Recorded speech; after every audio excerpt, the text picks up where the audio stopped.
So, welcome back, guys. Welcome back, Anatkinna. Welcome to a brand new edition of KCET Mentorship for KCET 2026 students. I think I'm slightly late ಅನ್ಸುತ್ತೆ ಗೊತ್ತು board exams ಆಗಿ ತುಂಬ ದಿನ ಆಗಿದೆ but many of you were talking about that much needed gap or much needed break after your board exams ಅಲ್ವಾ. I think all of that is done. ನಾವು all of you are ready to get going and prepare for your KCET examination ಅಂತ believe ಮಾಡಿಕೊಂಡು in the same intention to start off with our KCET mentorship for this year. First ಇದೊಂದು video ಹಾಕ್ಬಿಡೋಣ so that board exams ಆದಮೇಲೆ ಇರೋ ಟೈಮಲ್ಲಿ KCET prepare ಆಗುವಾಗ ಏನೇಂದ್ರ ಬಗ್ಗೆ ಯೋಚನೆ ಮಾಡಬೇಕು, ಏನೇಂದ್ರ ಬಗ್ಗೆ ಯೋಚನೆ ಮಾಡಬಾರ್ದು ಅನ್ನೋದ್ರ ಬಗ್ಗೆ ನಿಮ್ಗೆ ಕರೆಕ್ಟಾಗಿ ಗೊತ್ತಾಗಲಿ ಅಂತ ಹೇಳಿ ವಿಡಿಯೋನ ಮಾಡ್ತಾ ಇದ್ದೀನಿ. After 3 years of continuous mentorship, once again we start with this video for 2026. Complete mentorship videos ಎಲ್ಲ ಕಂಪ್ಲೀಟಾಗಿ ಫ್ರೀ ಆಗಿರುತ್ತೆ ಆ್ಯಂಡ್ ಇದೇ ಚಾನಲಲ್ಲಿ ಅವೈಲೇಬಲ್ ಇರುತ್ತೆ. ಸೊ ಮಿಸ್ ಮಾಡ್ಕೋಬಾರ್ದು ಅಂತಂದರೆ ಚಾನಲ್ನ ಸಬ್ಸ್ಕ್ರೈಬ್ ಮಾಡ್ಕೊಳ್ಳಿ. ಸಬ್ಸ್ಕ್ರೈಬ್ ಮಾಡಲಿಲ್ಲ ಅಂದರೂ ಪರವಾಗಿಲ್ಲ, ಈ ವಿಡಿಯೋಸಿಂದ ಎಷ್ಟು ವ್ಯಾಲ್ಯೂ ಆಗುತ್ತೆ ಅಷ್ಟನ್ನ ಎಕ್ಸ್ಟ್ರಾಕ್ಟ್ ಮಾಡಿಕೊಂಡು ನಿಮ್ಮ ಪ್ರಿಪ್ರೇಷನಲ್ಲಿ ಇನ್ಕಲ್ಕೇಟ್ ಮಾಡ್ಕೊಳ್ಳಿ. ಡೆಫಿನೆಟ್ಲಿ ಹೆಲ್ಪ್ ಅಂತೂ ಆಗುತ್ತೆ, ಅದೊಂದು ಗ್ಯಾರಂಟಿ ಅಂತೂ ಕೊಡ್ತೀನಿ ನನ್ನ ಕಡೆಯಿಂದ. With that note let's start this video. So ಯಾವುದಾದ್ರು ವಿಷಯದ ಬಗ್ಗೆ ಮಾತಾಡುವಾಗ ಆಬ್ವಿಯಸ್ಲಿ ಆ ಕ್ವಶನ್ ಬಂದೇ ಬರುತ್ತೆ ಅಲ್ವಾ, ನೀನು ನನಗೆ ಹೇಳ್ತಾ ಇದೆಯಾ ಅಂದರೆ ವಾಟ್ ಹ್ಯಾವ್ ಯು ಡನ್ ಅಥವಾ why should I listen to you ಅಂತ. For that I just briefly introduce myself. ನನ್ನ ಹೆಸರು ದರ್ಶನ್ ಗೌಡ ಅಂತ. KCET 2022 ಎಕ್ಸಾಮ್ ಬರೀತೀನಿ ಆ್ಯಂಡ್ ಅದರಲ್ಲಿ ಅರೌಂಡ್ 2233 ರ್ಯಾಂಕ್ ಸಮಥಿಂಗ್ ಬರುತ್ತೆ ಆ್ಯಂಡ್ ಅದ್ರ ಮೂಲಕ fortunately I got an aided seat in SJC. Aided seat ಅಂದರೆ ಕಮ್ಮಿ ಫೀಸ್ ಜೊತೆಗೆ ಗೌರ್ಮೆಂಟ್ ಸೀಟ್. ಸೊ SJCಯಲ್ಲಿ ಕಂಪ್ಯೂಟರ್ ಸೈನ್ಸ್ ಸಿಗುತ್ತೆ. ಅದಾದಮೇಲೆ I been performing very well in engineering as well. ಸದ್ಯಕ್ಕೆ ನಿಮ್ಗೆ ಅದ್ರ ಬಗ್ಗೆ ಡೀಪ್ ಡೀಟೇಲ್ಸ್ ಬೇಡ, ಎಂಜಾಯ್ ಅಂತ ಮಾಡ್ತೀನಿ. That is a different thing all together. But yeah, this is a brief introduction and most importantly since 2022 all these 4 years I've been guiding KCET students and everybody are performing really well. ನನ್ನ results ಮತ್ತು ನನ್ನ quality ಏನಿದೆ ಅದೆಲ್ಲ ನಿಮಗೆ ನನ್ನ previous ಇಯರ್ದು videos ನೋಡಿದ್ರೆ ನಿಮಗೆ ಗೊತ್ತಾಗ್ಬಿಡುತ್ತೆ. ಇಷ್ಟಲ್ಲಿ ನೋಡಿರ್ತೀರ ತುಂಬ ಜನ, ಇಲ್ಲಾಂದರೆ just check out in your free time cause every minute I make sure that I add some value to your preparation. So ಅದೇ ಇಂಟೆನ್ಷನಲ್ಲಿ ಲೆಟ್ಸ್ ಸ್ಟಾರ್ಟ್ ದಿಸ್ ವಿಡಿಯೋ ನಾವು. ಸೊ ಬೋರ್ಡ್ ಎಕ್ಸಾಮ್ಸ್ ಆದಮೇಲೆ KCET ಪ್ರಿಪೇರ್ ಆಗುವಾಗ I was able to put up this list of questions which all of you will have. So ನಿಮ್ಮ ಮೈಂಡಲ್ಲಿ ಎಲ್ಲರಿಗೂ ಇದು ಹಿಂದೆ ಇರುತ್ತೆ and you should keep all of this in mind when you start preparing after your board exams. First and the most important thing, is it really possible? ಅಥವಾ ಇವಾಗ start ಮಾಡಿದ್ರು ಇನ್ನೂ ಆಗುತ್ತಾ ಬ್ರೋ ಅಂತ ನೀವೆಲ್ಲ ಕೇಳೋದಾದರೆ, ಲೈಕ್ ಸುಮ್ಮನೆ ನಾನು ಆಗುತ್ತೆ ಇವಾಗಲೂ ಫಸ್ಟ್ ರ್ಯಾಂಕ್ ತೆಗೆದುಬಿಡ್ಬೋದು ಆರಾಮಾಗಿ, ಈ ಥರ ಹೇಳೋಕ್ಕಿಲ್ಲಿ ಬಂದಿಲ್ಲ. ಈ ಥರ ನಿಮ್ಮ ಟೀಚರ್ಸು ಹೇಳ್ತಾರೆ, ಏನಿಲ್ಲ ಗೈಸ್ ಇವಾಗಿಂದ ಪ್ರಿಪೇರ್ ಆಗಿ, nothing is impossible because the word it self says I am possible. ಇದೆಲ್ಲ ನಿಮ್ಮ ಟೀಚರ್ಸು ಕೂಡ ಹೇಳಿರ್ತಾರೆ. ಮತ್ತೆ ನಾನು ಇಲ್ಲಿ ಬಂದು ಅದನ್ನೇ ಹೇಳಿದ್ರೆ you will not get that feel, you will not get that curiosity or excitement towards learning this. ಇಲ್ಲಿ ಆಗುತ್ತೆ ಅಂತ ನಾನು ಹೇಳ್ತಾ ಇದ್ದೀನಿ ಅಂದರೆ as a student, as your elder brother, ನಾನು ಹೇಗಾಗುತ್ತೆ ಅನ್ನೋದನ್ನು ಸಹ ಹೇಳಬೇಕಲ್ವಾ. So that is the main intention of this video. ಈ ವಿಡಿಯೋನ ಎಂಟು ತನಕ ನೋಡಿದ್ರೆ you will get to understand, you will make yourself understand first of all the fact that it is actually possible. So ಅಲ್ಲಿಂದನೇ things start ಆಗೋದು. ನೀವು ಆಗೋದೇ ಇಲ್ಲ ನನ್ನ ಕೈಲಿ ಅಂತ ಅಂದ್ಕೊಂಡ್ರೆ ಏನು ಓದಿದ್ರು ವೇಸ್ಟೇ. ಸೊ ಯಾವಾಗ ನೀವು ಆಗುತ್ತೆ ಅಂತ ಬಿಲೀವ್ ಮಾಡ್ತೀರಾ, that will lead into efforts, that will help you add lot of efforts in to your preparation. So first let me tell you how it is possible. ಒಂದಷ್ಟು ಕೀ ಫ್ಯಾಕ್ಟರ್ಸ್ನ put up ಮಾಡಿದ್ದೀನಿ based on my 4 years experience of guiding KCET students and myself writing this particular examination. First thing ಏನಂದರೆ, all of you might be having an idea about this, I don't know. First thing, difficulty level compared to all the other examinations which you give after your class 12th. JEE ಇರ್ಬೋದು, NEET ಇರ್ಬೋದು, or many other state wise examinations ಇರ್ಬೋದು. KCETಯಲ್ಲಿ questions will not be that difficult in the sense, once again disclaimer clear ಆಗಿರಲಿ, ನಾನು easy ಇರುತ್ತೆ ಅಂತ ಹೇಳ್ತಿಲ್ಲ, but it won't be difficult to the level of JEE or NEET. What does that mean? So ಇವಾಗ questions difficult ಇಲ್ಲ ಅಂತಂದಾಗ obviously ಸ್ವಲ್ಪ ಪ್ರಿಪ್ರೇಷನಿಂದ you would do justice if you are really serious about your preparation ಅಲ್ವಾ. That is one factor. Second thing, boards ಒಂದು advantage ಇದೆ. ಏನಂದರೆ, ಈಗ ನೋಡಿ, ಬೋರ್ಡ್ ಎಕ್ಸಾಮ್ಸ್ಗಿಂತ ಮುಂಚೆ ಎಷ್ಟೊಂದು JEE ಅಟೆಂಪ್ಟ್ ಸ್ಟಾರ್ಟ್ ಆಗುತ್ತೆ, ಅದಾದಮೇಲೆ ಒಂದು ಸ್ವಲ್ಪ ಗ್ಯಾಪ್ ಆದಮೇಲೆ ಎಷ್ಟೊಂದು ಅಟೆಂಪ್ಟ್ಸ್ ಇರುತ್ತೆ. ಬಟ್ KCET ಹಾಗಲ್ಲ. ಬೋರ್ಡ್ ಎಕ್ಸಾಮ್ಸ್ ಆದ ತಕ್ಷಣ you will be followed up with your KCET examination. That means whatever you have prepared for your board examination, ಅದೇನಿದೆ, the entire knowledge which you have gained for your board examinations will be there as a prerequisite. It's not that you are starting from zero. ಯಾರೂ ನಾವು ಝೀರೋಯಿಂದ start ಮಾಡ್ತಿದ್ದೀರಾ ಅಂತ ಅನ್ಕೊಂಬೇಡಿ please. Just understand the fact that you are not at all starting from zero. Board ಎಕ್ಸಾಮ್ಸ್ಗೆ ನೀವು ಸ್ವಲ್ಪನಾದರೂ prepare ಆಗಿದ್ದರೆ, I am sure ಎಲ್ಲರೂ ಪ್ರಿಪೇರ್ ಆಗಿರ್ತೀರ. ಆಗಿಲ್ಲ ಅಂದರೆ ನಿಮ್ಮ ಮನೇಲಾಗಲಿ, ನಿಮ್ಮ ಕಾಲೇಜಸ್ಸಲ್ಲೇ ಬಿಟ್ಟಿರಲ್ಲ, ನಂಗೆ ಗೊತ್ತು. ಮಿನಿಮಮ್ ಜಸ್ಟಿಸ್ ಅಂತೂ ಮಾಡಿರ್ತೀರಾ, ಎಲ್ಲರೂ ಮಾಡಿದ್ದೀರಾ. So that will always be there. So you are not starting from ಝೀರೋಯಿಂದ ಸ್ಟಾರ್ಟ್ ಮಾಡ್ತಿಲ್ಲ ಅಂದರೆ ಯಾಕೆ ಹೆದರ್ಕೋಬೇಕಲ್ವಾ. Next thing is the repetition patterns ಬಗ್ಗೆ ಡೀಟೇಲ್ ಆಗಿ ನೆಕ್ಸ್ಟ್ ಸ್ಟೇಜ್ ಆಫ್ ದ ವಿಡಿಯೋಲಿ ಹೇಳ್ತೀನಿ. But for now just understand that things usually get repeated in KCET. Repeated in the sense exact ಇವಾಗ ಹೋದ ವರ್ಷ ಏನು 5th ಕ್ವಶನ್ ಫಿಸಿಕ್ಸಲ್ಲಿ ಏನಿತ್ತು ಅದೇ 5th ಕ್ವಶನ್ ಇಲ್ಲಿರುತ್ತೆ ಅಂತ ನಾನು ಹೇಳೋಕ್ಕಾಗಲ್ಲ. That takes away the entire competitive part of your KCET examination. ಹಾಗೆಲ್ಲ ಹೇಳೋಕ್ಕಾಗಲ್ಲ. But one thing I can make sure of is there are a lot of repetitive patterns which can be observed year by year in KCET. Again, that makes it an easy part in your KCET examination, which in turn makes this thing possible. I mean, ನಾನು convince ಮಾಡೋಕ್ಕೆ ಹೋಗ್ತಿರೋದೆ it is still possible ಅಂತ. And the last thing is you have less reliance or less weightage to 11th syllabus in your KCET papers. ಇವಾಗ ಬೇರೆ ಕಡೆ ನೋಡಿದ್ರೆ JEE ಇರ್ಬೋದು, NEET ಇರ್ಬೋದು, according to my knowledge, I don't think I'm wrong, 50% ಇರುತ್ತೆ ಆಯಿತಾ ಅಲ್ಲ. 11th ಸಿಲೆಬಸ್ಗೂ 12th ಸಿಲೆಬಸ್ಗೂ ಆಲ್ಮೋಸ್ಟ್ ಈಕ್ವಲಿ ಸ್ಪ್ಲಿಟಪ್ ಆಗಿರುತ್ತೆ. But here that's not the case. 70-30 ಅಥವಾ 75-25 ಈ ಥರ ಸ್ಪ್ಲಿಟಪ್ ನೋಡ್ತೀವಿ ನಾವು. ಸೊ ಅಗೇನ್ 11th ಎಲ್ಲರೂ ಮಜಾ ಮಾಡಿರ್ತೀರಾ. ಮಾಡಿಲ್ಲ ಅಂದರೆ ಐ ಮೀನ್ ನೀವೆಲ್ಲ ತುಂಬ ಸೀರಿಯಸ್ ಸ್ಟೂಡೆಂಟ್ಸ್ ಅನಿಸುತ್ತೆ, ಇನ್ಕ್ಲೂಡಿಂಗ್ ಮೀ. ಎಲ್ಲರೂ ಕ್ಲಾಸ್ 11th ಅಥವಾ ಫಸ್ಟ್ PU ಅಂದಾಗ obviously that enjoyment part will be more. And ಇವಾಗ 12th ಸಿಲೆಬಸ್ ಮೇಲೆ ಜಾಸ್ತಿ ಫೋಕಸ್ ಮಾಡಿರೋದ್ರಿಂದ it will be too old to remember also. So ನಾನು 11th ಸಿಲೆಬಸ್ನು ಹೇಗೆ ಪ್ರಿಪೇರ್ ಆಗಬೇಕು ಅನ್ನೋದ್ರ ಬಗ್ಗೆ ವೀಡಿಯೋ ಅಪ್ಲೋಡ್ ಮಾಡ್ತೀನಿ. ಐ ಮೀನ್ KCET ಎಷ್ಟು ಪ್ರಿಪೇರ್ ಆಗಬೇಕು, ಯಾವ ಎಕ್ಸ್ಟೆಂಟಿಗೆ ಪ್ರಿಪೇರ್ ಆಗಬೇಕು ಅನ್ನೋದ್ರ ಬಗ್ಗೆ ಹೇಳ್ತೀನಿ. Let's keep it for another day. But 11th syllabus quality ಜೊತೆ ಓದೋದು is kind of difficult, not impossible but difficult, and you have to do it. There is no other choice. But ಹೇಗೆ ಮಾಡಬೇಕು ಅಂತ it's a different thing altogether. Will discuss it in a separate video. But again less reliance on 11th syllabus makes this examination easier, which in turn makes this thing possible. ನಂಗೆ ಗೊತ್ತು ಇಲ್ಲಿ convince ಆಗಿಲ್ಲ ನೀವು ಅಂತ. ಸರಿ, ಇಷ್ಟೆಲ್ಲ ಹೇಳಿದ್ರಿ ಅಲ್ವಾ, ಹೆಂಗೆ ಓದೋದು? ಸರಿ, ಇಷ್ಟೆಲ್ಲ ಹೇಳಿದ್ರಿ ಅಲ್ವಾ, ಇಷ್ಟೆಲ್ಲ ಗೊತ್ತಿದ್ರೆ ಸಾಕಾ, ಏನು ಮಾಡಬೇಕು ಮುಂದೆ?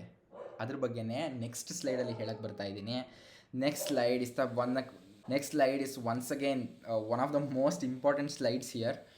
ಇವಾಗ ಲೈಕ್ ಬೋರ್ಡ್ ಎಕ್ಸಾಮ್ಸ್ ಆದಮೇಲೆ ನೀವು ಎಷ್ಟು ದಿನನೇ ಪ್ರಿಪೇರ್ ಆಗಿಲ್ಲ, it might be around 23rd 24th ನಿಮ್ಮ ಎಕ್ಸಾಮ್ ಇದೆ ಅನಿಸುತ್ತೆ. So you hardly have around 1 month, less than 1 month. So ಇಷ್ಟು ದಿನದಲ್ಲಿ ನೀವು ಯಾವತ್ತೇ ಪ್ರಿಪೇರ್ ಆಗ್ತಿದ್ರು, ಯಾವ ಮೂಮೆಂಟಲ್ಲೇ ನೀವು ಏನೇ ಒಂದು KCET ಟುವರ್ಡ್ಸ್ ನೀವು ಕಲಿತಾ ಇದ್ರು, one thing you should keep in mind is you should give importance to smart work over hard work. Because ಇವತ್ತಿನ ದಿನ ಹಾರ್ಡ್ ವರ್ಕ್ಗೆ ದೆರ್ ಇಸ್ ವ್ಯಾಲ್ಯೂ. ನಾನು ವ್ಯಾಲ್ಯೂ ಇಲ್ಲ ಅಂತ ಡೆಫಿನೆಟ್ಲಿ ಹೇಳ್ತಿಲ್ಲ. But you should also see the time and the consequence whether hard work is feasible or smart work is feasible or which one you should choose ಅಂತ. It's not that ನಾನು ಇವಾಗ ಎಕ್ಸಾಮಿನೇಷನ್ಗೆ ನಾನು 24 days ಇದೆ, ನಾನು ಇವಾಗ hard work ಮಾಡ್ಕೊಂಡು ಕೂತ್ಕೋತೀನಿ, ಬೆಳಗ್ಗೆಯಿಂದ ಸಂಜೆ ತನಕ 8 hours ಒಂದೇ ಚಾಪ್ಟರ್ಗೆ ಅಲೋಕೇಟ್ ಮಾಡ್ಕೋತೀನಿ. Do you really feel that syllabus ನೀವು ಕವರ್ ಮಾಡ್ಬೋದು ಅಂತ? If you do that, again the constraints which I have listed here tells the same story. Time ಕಮ್ಮಿ ಇದೆ, ಸಿಲೆಬಸ್ ಜಾಸ್ತಿ ಇದೆ. ಐ ಮೀನ್ ಹಾರ್ಡ್ ವರ್ಕ್ ಮಾಡಿದ್ರೆ ಅಗೇನ್ಸ್ಟ್ ನಾನು ಯಾವತ್ತೂ ಇಲ್ಲ. Hard work always pays off, I really believe it. But hard work ಜೊತೆಗೆ if you inculcate this smart work aspect ಅಲ್ವಾ, you will be able to stand out of the crowd in the sense, ಇವಾಗ ಎಲ್ಲರೂ ಈ ಟೈಮಲ್ಲಿ ಏನು prepare ಆಗ್ತಾರೆ, ಎಲ್ಲರೂ ಈ ಟೈಮಲ್ಲೇ ಪ್ರಿಪೇರ್ ಆಗಿರ್ತಾರೆ. ಅದರಲ್ಲಿ if you want to get a good rank, ನೀವೇನಾದರೂ ಒಂದು ಡಿಫ್ರೆಂಟಾಗಿ ಮಾಡಬೇಕಾಗಿರುತ್ತೆ. ಸೊ ನನ್ನ ಚಾನಲ್ ವೀಡಿಯೋಸ್ನ ನೀವು ನೋಡ್ತಾ ಇದ್ದೀರಾ ಅಂದರೆ you are already different from all the people who have applied ಅನ್ಕೋತೀನಿ. And on top of it, if you are using all of these things, all of the insights which I give from my experience, you will easily stand out. ಅದಕ್ಕೋಸ್ಕರ don't miss out on any videos. 2x ಅಲ್ಲ, 3x ಅಲ್ಲ, ಎಷ್ಟು ಎಕ್ಸಲ್ಲಿ ನೋಡಿದ್ರೂ ಪರವಾಗಿಲ್ಲ. Just make sure you get the maximum out of me in terms of the KCET experience.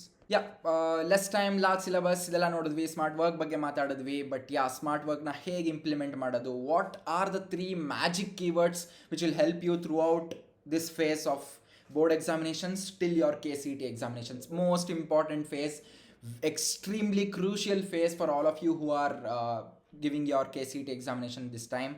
ಅದಕ್ಕೋಸ್ಕರ just make sure these 3 magic keywords are there in your mind, there in your eyes, there in your ears. Every single blood cell of your body should have RCB first, and then it should have all these 3 magic words. Jokes apart, ಈ 3 magic words ನಿಮಗೆ KCETಲಿ ತುಂಬಾ help ಆಗುತ್ತೆ. I'll tell you what these 3 magic keywords are, but before that I want all of you to just guess out. Like ಈ 3 words ಏನನ್ನ ಮೀನ್ ಮಾಡ್ಬೋದು. PYQs ಎಷ್ಟೊಂದು ಜನ guess ಮಾಡಿರ್ತೀರ ಅನ್ಕೋತೀನಿ. That's fine. Comment ಸೆಕ್ಷನಲ್ಲಿ ಹಾಕಿ if you are able to guess this part also. Extremely important, game changer, man of the match or impact player ಅಂತ ಏನು ಹೇಳ್ತೀವಿ, it is nothing but this one. Okay, so ಇಲ್ಲಿ ಯಾವ್ದು ನಾವೇನು contest ಮಾಡ್ತಿಲ್ಲ. I don't want to take much of your time.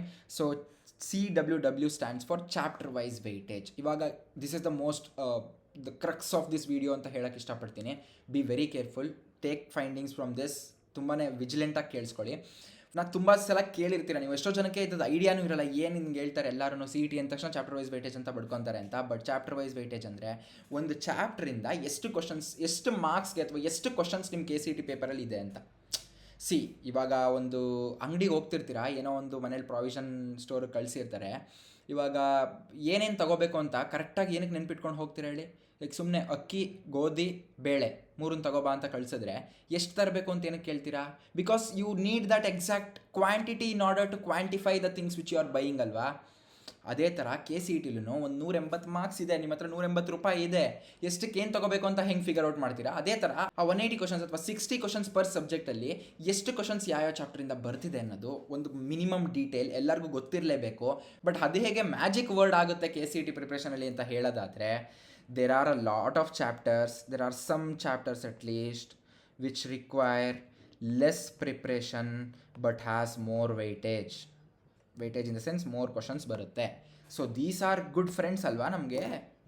Like ನೋಡಿ, ಇವಾಗ ಒಂದು ಚಾಪ್ಟರ್ಗೆ ನೀವು ಕಮ್ಮಿ ಟೈಮ್ ಕೊಡ್ತಿದ್ದೀರಾ, ಈಸಿಯಾಗಿ ಪ್ರಿಪೇರು ಆಗ್ತಿದ್ದೀರಾ ಚಾಪ್ಟ್ರು, ಮತ್ತು ಆ ಚಾಪ್ಟ್ರಿಂದ ಜಾಸ್ತಿ ಕ್ವಶನ್ಸು ಬರ್ತಿದೆ. First thing, these are are good friends, these help us a lot. And second thing, chapter wise ವೇಟೇಜ್ನ ಅರ್ಥ ಮಾಡ್ಕೊಳ್ಳೋದ್ರಿಂದ ಯಾವ ಚಾಪ್ಟರ್ಗೆ ಎಷ್ಟು ಟೈಮ್ ಕೊಡಬೇಕು ಅಂತ ಚೆನ್ನಾಗಿ ಗೊತ್ತಾಗುತ್ತೆ. ಇವಾಗ ನಿಮ್ಮ ಫ್ರೆಂಡ್ಸಲ್ಲೇ ಎಷ್ಟೋ ಜನಕ್ಕೆ ಎಲ್ಲರಿಗೂ ಒಂದೇ ಥರ ಟೈಮ್ ಕೊಡ್ತೀರಾ ಅಥವಾ ಒಂದೇ ಥರ ಇಂಪಾರ್ಟೆನ್ಸ್ ಕೊಡ್ತೀರಾ? ಇಲ್ಲ ತಾನೇ? ಸೊ ಅವ್ರು ನಿಮ್ಗೆ ಎಷ್ಟು ಕೇರ್ ಮಾಡ್ತಾರೆ, ಅವ್ರು ನಿಮ್ಮನ್ನ ಎಷ್ಟು ಪ್ರಯಾರಿಟಿ ಕೊಡ್ತಾರೆ ಅಂತ ಅರ್ಥ ಮಾಡ್ಕೊಂಡು ಅದ್ರ ಬೇಸಿಸ್ ಮೇಲೆ ನೀವು ಅವ್ರಿಗೆ ಇಂಪಾರ್ಟೆನ್ಸ್ ಕೊಡ್ತೀರಾ ಅಲ್ವಾ? It might be friends or whatever it might be. Just ಒಂದು ಎಕ್ಸಾಂಪಲ್ ಕೊಡ್ತಾ ಇದ್ದೀನಿ, ಆಮೇಲೆ ನಾನು ಕ್ರಿಟಿಸೈಸ್ ಮಾಡೋಕ್ಕೆ ಸ್ಟಾರ್ಟ್ ಮಾಡಬೇಡಿ. ಬಟ್ ಜೋಕ್ಸ್ ಅಪಾರ್ಟ್, ಒಂದು ಪರ್ಸನ್ ನಿಮ್ಮ ಲೈಫ್ಗೆ ಎಷ್ಟು ಇಂಪಾರ್ಟೆಂಟ್ ಅನ್ನೋದ್ರ ಮೇಲೆ ನೀವು ಅವ್ರಿಗೆ ಇಂಪಾರ್ಟೆನ್ಸ್ ಹೇಗೆ ಕೊಡ್ತೀರೋ, ಅದೇ ಥರ ಒಂದು ಚಾಪ್ಟರ್ ನಿಮ್ಮ ಕೆ ಸಿ ಇ ಟಿ ಪ್ರಿಪ್ರೇಷನಲ್ಲಿ ಅಥವಾ ನಿಮ್ಮ ಕೆ ಸಿ ಇ ಟಿ ಪೇಪರಲ್ಲಿ ಎಷ್ಟು ಇಂಪಾರ್ಟೆನ್ಸ್ನ ಹೋಲ್ಡ್ ಮಾಡ್ತಿದೆ ಅಂತ ಗೊತ್ತಿಲ್ಲದೆ, you can't decide on how you share your importance to all the chapters. That's the major issue.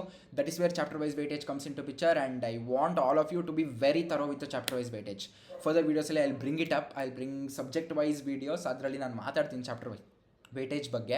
Extremely important. ನಂಗೆ ಗೊತ್ತಿಲ್ಲ why I am stressing too much ಅಂತ ನಿಮ್ಗೆ ಇಷ್ಟ ಆಲ್ರೆಡಿ ಅರ್ಥ ಆಗಿರಬೇಕು. If you are slightly curious, ಇದೊಂದು ಅರ್ಥ ಮಾಡಿಕೊಂಡ್ರೆ half of the preparation is done according to me. Second thing, P Y Qs. Guys, P Y ಕ್ಯೂಸ್ನ ಎಲ್ಲ ಎಕ್ಸಾಮ್ಸಲ್ಲೂ you might give one level of importance. ಇವಾಗ ನೀಟ್ ಅಂದ ತಕ್ಷಣ ಒಂದು 90% ಆಫ್ ಇಂಪಾರ್ಟೆನ್ಸ್ ಕೊಡ್ತೀರಾ ಅಂತ ಅಂದರೆ ಅದ್ರದ್ದು ಟ್ವೈಸ್ ಅಲ್ಲ, ಥ್ರೈಸ್ ಇಂಪಾರ್ಟೆನ್ಸ್ ಕೆ ಸಿ ಟಿಲಿ ಕೊಡಬೇಕಾಗುತ್ತೆ. ಯಾಕೆ ಅಂತ ಹೇಳ್ತೀನಿ ಕೇಳಿಸ್ಕೊಳ್ಳಿ. ಪಿ ವೈ ಕ್ಯೂಸಿಂದ it's not that you get the direct question. ಈ ಕ್ವಶನ್ ಸಾಲ್ವ್ ಮಾಡಿದರೆ ನೀವು ನೆಕ್ಸ್ಟ್ ಇಯರ್ ಕ್ವಶನ್ ಸಾಲ್ವ್ ಮಾಡ್ತೀರಾ ಅನ್ನೋದಲ್ಲ. ಪಿ ವೈ ಕ್ಯೂಸ್ದು ಬೇಸಿಕ್ ಯೂಸ್ ಏನು ಹೇಳಿ? ನೀವು ಎಕ್ಸಾಮಲ್ಲಿ ಏನು ಥರ ಕ್ವಶನ್ಸ್ ಫೇಸ್ ಮಾಡ್ತೀರಾ ಅನ್ನೋದನ್ನ ಇಲ್ಲೇ ನೋಡ್ತೀರಾ.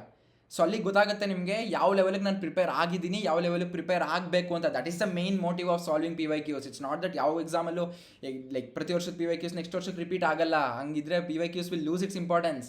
But the only thing it provides, the only value it adds to you is that it gives you an overview about how the examiner is expecting out of you, or what level of knowledge is the examiner expecting out of you. And most importantly, P Y Qs solve ಮಾಡೋದ್ರಿಂದ you will get that exam like experience. ಯಾವುದೋ ಒಂದು normal board exam question solve ಮಾಡಿದ್ರೆ I can't tell someone that okay ಇವ್ರು board exam solve ಮಾಡಿದ್ದಾಳೆ ಅಂತ ಅಂದರೆ she'll be able to like solve a K C E T question from the same topic ಅಂತ. But ಕರೆಕ್ಟಾಗಿ ಕೇಳಿಸ್ಕೊಳ್ಳಿ, if she has solved some P Y Qs around a particular topic, that tells that she has a higher edge over people who haven't. Because P Y Qs give the reality, ground reality of how KCET papers will be built on. So I want all of you to do that. Please, I mean, ಹೇಳ್ತೀವಿ ಸದ್ಯಕ್ಕೆ importance ಕೊಡ್ತಾರೆ, but many people ignore it over time. ಅದು ಮಾಡೋಕ್ಕೆ ಹೋಗಬೇಡಿ. This will take you to greater heights. ನಾನು ಹೇಳ್ತಾ ಇದ್ದೀನಿ ಕೇಳಿಸ್ಕೊಳ್ಳಿ. You will definitely thank me later. And next thing, revision ಬಗ್ಗೆ ಅಂತೂ ಲೈಕ್ ನನ್ನ ರೆಗ್ಯುಲರಾಗಿ ನೋಡೋರು ನೀವು ಸೀನಿಯರ್ಸ್ ಯಾರಾದರೂ ನಿಮಗೆ ನನ್ನ ಯೂಟ್ಯೂಬ್ ಚಾನಲ್ ನೋಡಿರೋರು ಕೆ ಸಿ ಟಿ ಪ್ರಿಪ್ರೇಷನ್ ಟೈಮಲ್ಲಿ ಕೇಳಿದ್ರೆ ಯಾವಾಗ ನೋಡಿದ್ರು ರಿವಿಷನ್ ಅಂತಿರ್ತಾನೆ ಅಂತ ಅಂತಾರೆ. Revision has extreme importance in all areas of your life. It's not only here. ಮುಂದೆ ನೀವು ಇಂಜಿನಿಯರಿಂಗ್ ಬಂದಮೇಲೆ ಕೋಡಿಂಗ್ ಅನ್ನೋ ಒಂದು ದೊಡ್ಡ ಬೆಟ್ಟ ಹತ್ತಿ ಹಿಡಿಬೇಕಾಗಿರುತ್ತೆ. Engineers can relate to this, but ಇವಾಗಲೇ ಹೆದರ್ಕೋಬೇಡಿ. But yeah, again revision is an essential part of your life ಅಂತೀನಿ. I give a huge importance to revision. One thing how you can do in your preparation now at least to start off with, ನಾಳೆ ನಾನು strategy complete 25 days plan ತರೋಣ ಅಂದ್ಕೊಂಡಿದ್ದೀನಿ. So ಅಲ್ಲಿವರೆಗೂ if you are preparing, if you need some help regarding revision, what you can do is, ಒಂದು topic ಓದಿರ್ತೀರಾ ಇವತ್ತು, ನಾಳೆ ಇನ್ನೊಂದು ಟಾಪಿಕ್ ತೊಗೋತಿದ್ದೀರಾ, ಎಲೆಕ್ಟ್ರೋಸ್ಟ್ಯಾಟಿಕ್ಸ್ ಓದಿದ್ದೀರಾ, ಅದಾದಮೇಲೆ let's say you are studying some other chapter, current ಎಲೆಕ್ಟ್ರಿಸಿಟಿಗೆ ಓದ್ತಿದ್ದೀರಾ ಅಂದ್ಕೊಳ್ಳಿ. Before starting current electricity just ಒಂದು ಸಲ ಎಲೆಕ್ಟ್ರೋಸ್ಟ್ಯಾಟಿಕ್ಸ್ ಏನು ಮಾಡಿದ್ರಿ ನಿನ್ನೆ ಅನ್ನೋದನ್ನ ಮತ್ತೆ ಒಂದು ಸಲ ನೋಡಿದ್ರೆ ಆ ಕರ್ವ್ ಬ್ರೇಕ್ ಆಗುತ್ತೆ. There is something called forgetting curve. And you should always break the forgetting curve just to make sure that you are sending things in to your long term memory. So electrostatics ಓದಿದ್ಮೇಲೆ next direct current ಎಲೆಕ್ಟ್ರಿಸಿಟಿಗೆ ಹೋದರೆ, current electricity ಆದಮೇಲೆ already ಮ್ಯಾಗ್ನೆಟಿಸಮ್ಗೆ ಹೋಗಿರ್ತೀರಾ. ಅದಾದಮೇಲೆ ಹಿಂದೆ ತಿರುಗಿ ನೋಡಿದ್ರೆ ಕರೆಂಟ್ ಎಲೆಕ್ಟ್ರಿಸಿಟಿ ಒಂದು 70% ನೆನಪಿರುತ್ತೆ, ಎಲೆಕ್ಟ್ರೋಸ್ಟಾಟಿಕ್ಸ್ 50% ನೆನಪಿರುತ್ತೆ. ಇದನ್ನು ಬ್ರೇಕ್ ಮಾಡೋಕ್ಕೆ ಏನು ಮಾಡಬೇಕು? ಸೆಕೆಂಡ್ ಚಾಪ್ಟರ್ ಓದುವಾಗ್ಲೂ ಫಸ್ಟ್ ಚಾಪ್ಟರ್ನ ರಿವೈಸ್ ಮಾಡ್ಕೊಳ್ಳಿ, ಥರ್ಡ್ ಚಾಪ್ಟರ್ ಓದುವಾಗ ಫಸ್ಟ್ ಚಾಪ್ಟರ್ ಸೆಕೆಂಡ್ ಚಾಪ್ಟರ್ ಎರಡನ್ನೂ ರಿವೈಸ್ ಮಾಡ್ಕೊಳ್ಳಿ. ಅವಾಗ ಫಸ್ಟ್ ಚಾಪ್ಟರ್ 2 ಸಲ ರಿವೈಸ್ ಆದಂಗಾಯಿತು, ಸೆಕೆಂಡ್ ಚಾಪ್ಟರ್ 1 ಸಲ ರಿವೈಸ್ ಆದಂಗಾಯಿತು. That means all of the things are in place ಅಂತ. ರಿವಿಷನ್ ಹೇಗೆ ಮಾಡಬೇಕು ಎಲ್ಲದ್ರ ಬಗ್ಗೆ ವೀಡಿಯೋಸ್ ಅಪ್ಲೋಡ್ ಮಾಡ್ತೀನಿ. Already taken a lot of your time. ನೀವು ಮಲ್ಕೊಂಡಿರುವಾಗ ಹೇಳ್ಸ್ಬಿಟ್ಟು ಕೇಳಿದ್ರು 3 ಮ್ಯಾಜಿಕ್ ವರ್ಡ್ಸ್ ಏನು KCET ಪ್ರಿಪ್ರೇಷನ್ಗೆ ಅಂತ ಕೇಳಿದ್ರೆ, you should be able to tell chapter wise weightage, PYQs ಮತ್ತು ರಿವಿಷನ್ ಅಂತ. ಓಕೆನಾ? CPR ಮಾಡ್ತೀನಿ ನಿಜವಾಗ್ಲೂ ಅಂತ. ಲೈಕ್ ನಿಮ್ಗೆ ಇದು ಫೀಲ್ ಆಗ್ತಿಲ್ಲ ಅಂದರೆ ನೀವು KCET ಪ್ರಿಪ್ರೇಷನ್ ಮಾಡ್ತಾನೆ ಇಲ್ಲ ಅಂತ. So that is the extent to how much it will feel. ನನಗಾಗಿದೆ, ನಾನು ಕನ್ಸಲ್ಟ್ ಮಾಡಿರೋಂಥ ಎಲ್ಲ ಸ್ಟೂಡೆಂಟ್ಸ್ಗೂ ಆಲ್ಮೋಸ್ಟ್ ಇದು ಆಗಿದೆ. ಇದಾಗತ್ತಪ್ಪಲ್ಲ, how do you overcome it ಅನ್ನೋದ್ರ ಬಗ್ಗೆ ಪ್ರಶ್ನೆ ಬರುತ್ತೆ. First thing you should do is to take a different perspective. ಇವಾಗ ರಿಯಾಲಿಟಿ ಅರ್ಥ ಮಾಡ್ಕೋಬೇಕು. ಇಲ್ಲಿವರೆಗೂ ಏನು ಮಾಡಿಲ್ಲ, ಅದೇನು ಮಾಡೋಕ್ಕಾಗಲ್ಲ. ಬಟ್ ಇಲ್ಲಿವರೆಗೂ ನೀವೇನು ಮಾಡಿಲ್ಲ ಅದನ್ನ ನೀವು ಮಾಡಿದ್ರೆ, ಇಲ್ಲಿವರೆಗೂ ನೀವೇನು ರಿಸಲ್ಟ್ಸ್ ನೋಡಿಲ್ಲ, ರಿಸಲ್ಟ್ಸ್ನ ನೋಡ್ತೀರಾ ಅಲ್ವಾ? ಸೊ ಫಸ್ಟ್ ಆಫ್ ಆಲ್ ಅದಕ್ಕೆ ಪ್ರಿಪೇರ್ ಆಗಿ. ಸೆಕೆಂಡ್ ಥಿಂಗ್, ನಿಮಗೋಸ್ಕರ ಪ್ರಿಪೇರ್ ಆಗಿಲ್ಲ ಅಂದರೂ ನಿಮ್ಮ ಪೇರೆಂಟ್ಸ್ಗೋಸ್ಕರ ಪ್ರಿಪೇರ್ ಆಗಿ. Think of the burden which will come on them if you want get a government seat for engineering. And ನೀವು ಒಂದು ಒಳ್ಳೆ ಕಾಲೇಜಲ್ಲಿ ಸೀಟ್ ತೊಗೊಂಡು ಆದಷ್ಟು ಬೇಗ ಪ್ಲೇಸ್ ಆದರೆ, ಆದಷ್ಟು ಬೇಗ ಒಂದು ಇಂಟರ್ನ್ಶಿಪ್ ಅಥವಾ ಪ್ಲೇಸ್ಮೆಂಟ್ ತೊಗೊಂಡ್ರೆ ನಿಮ್ಮ ನಿಮ್ಮ ಫ್ಯಾಮಿಲಿಗೆ ನೀವು ಫೈನಾನ್ಷಿಯಲಿ ಸಹ ಹೆಲ್ಪ್ ಮಾಡ್ತಿರ್ತೀರಾ ಆದಷ್ಟು ಬೇಗ. So I encourage all of you to think of it while you prepare, so that ಅದೊಂಥರ ಮೋಟಿವೇಶನ್ ಥರ ಆ್ಯಕ್ಟ್ ಆಗುತ್ತೆ. And most importantly think of the seriousness of the situation right now. So ಇನ್ನು ಸ್ವಲ್ಪ ದಿನದಲ್ಲಿ will join your graduation. And ಆ ಗ್ರಾಜುಯೇಷನ್ನ ಎಲ್ಲಿ ಮಾಡ್ತೀರಾ ಅಥವಾ ಲೈಕ್ ನಿಮ್ಮ BTechನ ಎಲ್ಲಿ ಮಾಡ್ತೀರಾ ಅನ್ನೋದನ್ನ ಎಕ್ಸಾಮ್ ಡಿಸೈಡ್ ಮಾಡ್ತಿದೆ ಅಂದರೆ, please give it most importance, or give it the maximum importance ಅಂತ ಹೇಳೋಕ್ಕೆ ಇಷ್ಟಪಡ್ತಾ ಲೈಕ್ ವಿಡಿಯೋನ ಎಂಡ್ ಮಾಡ್ತಿದ್ದೀನಿ. ಸೊ ಇದೇ ಥರ ವೀಡಿಯೋಸ್ ಅಪ್ಲೋಡ್ ಮಾಡ್ತೀನಿ ಕಮಿಂಗ್ ಡೇಸಲ್ಲಿ. ಪ್ಲ್ಯಾನ್ ಬಗ್ಗೆ ಆಗಿರ್ಬೋದು ಅಥವಾ ಲೈಕ್ ಸ್ಟ್ರಾಟಜಿ ವೀಡಿಯೋಸ್ ಇರ್ಬೋದು. Beautiful content is coming up every single day. ನಾನು ವೀಡಿಯೋಸ್ ಅಪ್ಲೋಡ್ ಮಾಡೋಕ್ಕೆ ಟ್ರೈ ಮಾಡ್ತೀನಿ. ಮಿಸ್ ಮಾಡ್ಕೋಬಾರ್ದು ಅಂದರೆ ಅವಾಗಲೇ ಹೇಳ್ದಂಗೆ ಸಬ್ಸ್ಕ್ರೈಬ್ ಮಾಡ್ಕೊಳ್ಳಿ. ವೀಡಿಯೋ ಇಷ್ಟ ಆಗಿದ್ರೆ ಲೈಕ್ ಮಾಡಿ. ಲೈಕ್ ಮಾಡೋದಕ್ಕಿಂತ ಇಂಪಾರ್ಟೆಂಟ್ ಆಗಿ ನಿಮ್ಮ ಫ್ರೆಂಡ್ಸ್ಗೆಲ್ಲ ಶೇರ್ ಮಾಡಿ. ಅವ್ರಿಗೂ ಸಹ ಗೊತ್ತಾಗಲಿ ದಟ್ ಈ ಬೋರ್ಡ್ ಎಕ್ಸಾಮ್ ಮತ್ತು KCET ಮಧ್ಯೆ ಇರೋ ಫೇಸಲ್ಲಿ ನಾವು ಏನೇನು ಮಿಸ್ಟೇಕ್ಸ್ ಮಾಡಬಾರ್ದು ಅಂತ. With this is Jashan Gowda signing off. Thank you guys. Next video ಅಷ್ಟು ಬೇಗ ಸಿಗೋಣ. ಬಾಯ್.